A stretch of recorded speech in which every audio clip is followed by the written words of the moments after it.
क्या है? अंग्रेजी। क्यों? कोई उत्तर नहीं। इस देश के 99% लोग चाहते हैं कि हमें भारतीय भाषाओं अर्थात राष्ट्रभाषा हिंदी और अपनी प्रांतीय भाषाओं में, भारतीय भाषाओं में गुजराती, मराठी, तमिल, तेलुगु, बंगाली आदि में पढ़ाया जाए, लेकिन नहीं पढ़ाते बेईमान।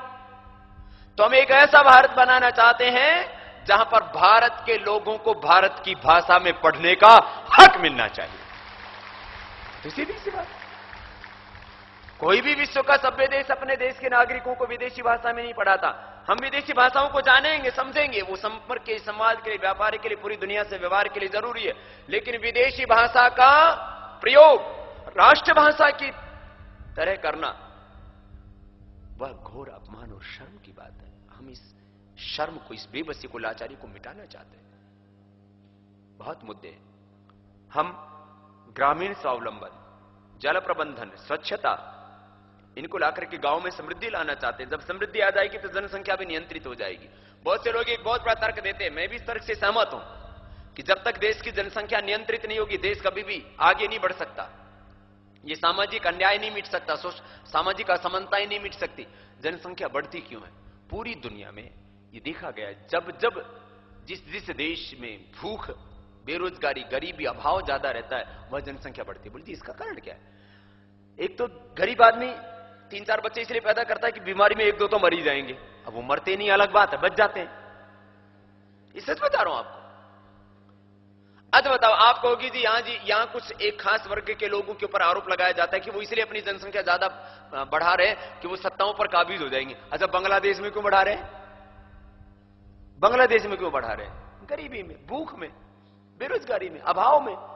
मैंने पूछा वहां, मैं त्रिपुरा गया तो बिल्कुल बॉर्डर पर ही है, तो मैंने पूछा भाई क्यों पैदा करते हैं?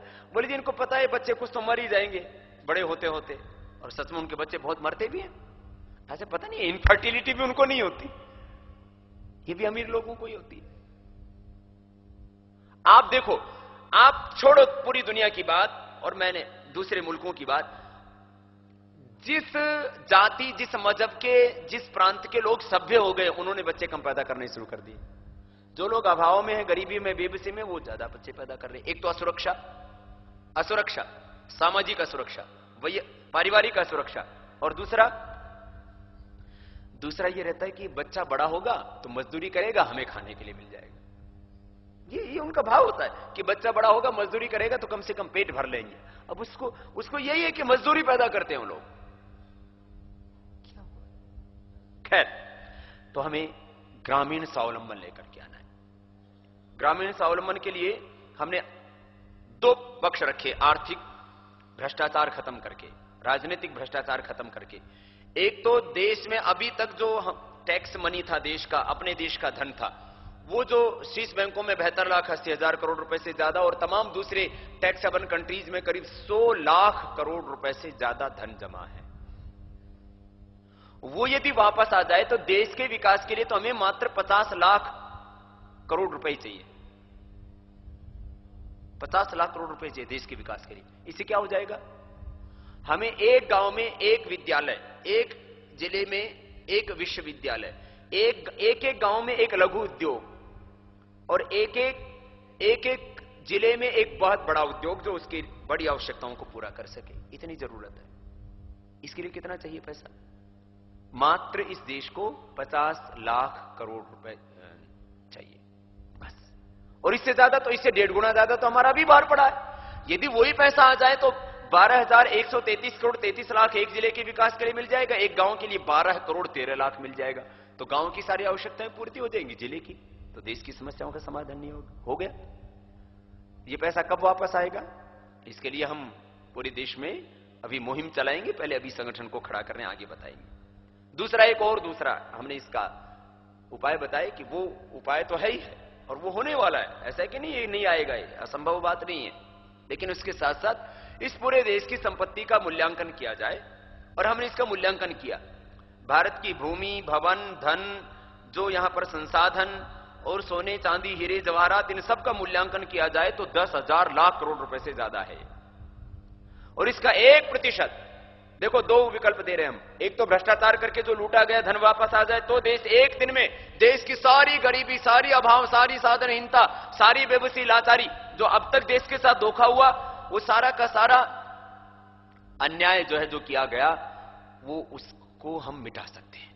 दूसरा, कुल संपत्ति का मूल्यांकन करके उसमें से 1% संपत्ति, हम धन बांटने के लिए नहीं बोल रहे हैं, जमीनें बांटने के लिए नहीं बोल रहे हैं, कोई हम नया कोई सीलिंग एक्ट लाने के लिए नहीं बोल रहे हैं, क्योंकि जो है पीछे सीलिंग की गई और सीलिंग करके जमीन कहां गई? गरीबों को मिला कुछ? उससे कुछ नहीं मिला। सीलिंग करके गवर्नमेंट ने अपने पास ले ली, कुछ रेलवे मंत्रालय ले ली, कुछ पीडब्ल्यूडी वालों ने ले ली, और कुछ जंगलात वालों ने ले ली, और कुछ फिर जो है नेताओं ने अपने नाम करवा ली, कुछ भ्रष्ट बेईमान अधिकारियों ने अपने नाम करवा ली। वो सारा मामला गोल हो गया।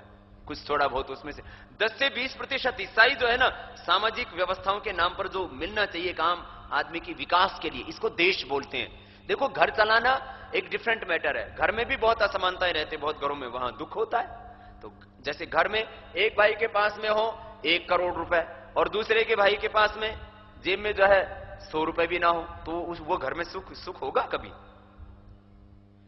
एक आप अपने घर को देखो, एक भाई के पास में, माना कि हम एक परिवार में 5 भाई हैं, और 5 भाइयों में से एक के पास है 1 करोड़, बड़े वाले के पास, छोटे वाले के पास में, उससे छोटे वाले के पास में है 1 लाख।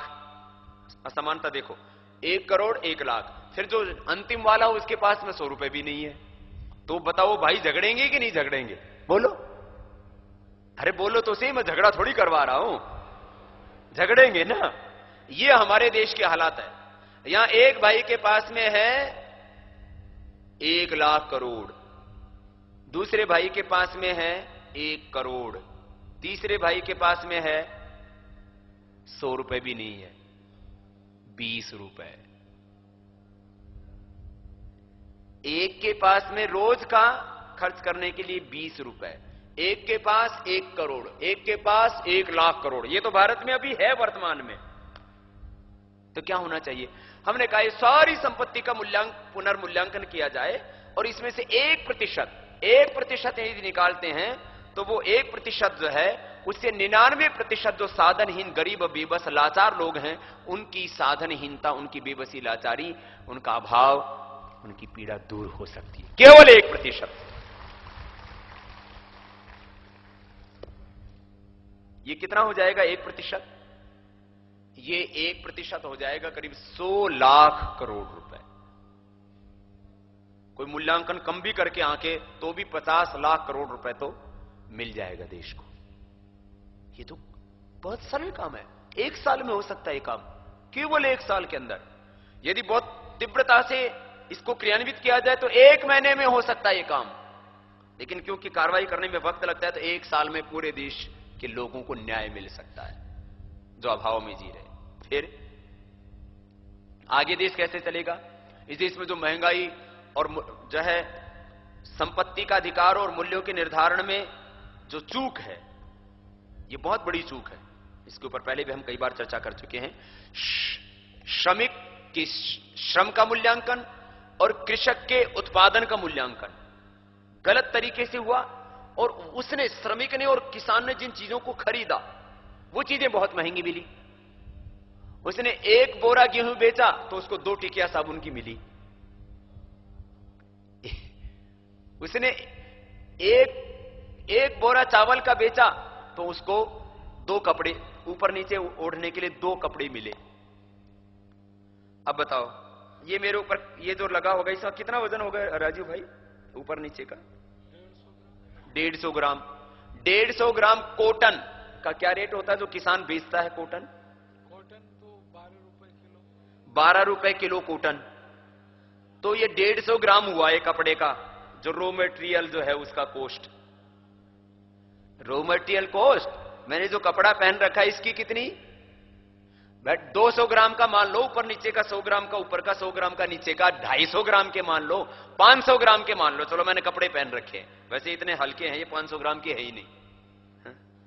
ये इतना सा तो है ही सारा का सारा। ये है, ये तो ऊपर से ओढ़ रखा था ना इसलिए। और इसमें सच में आधा किलो वजन नहीं है। चलो मैंने मान लिया कि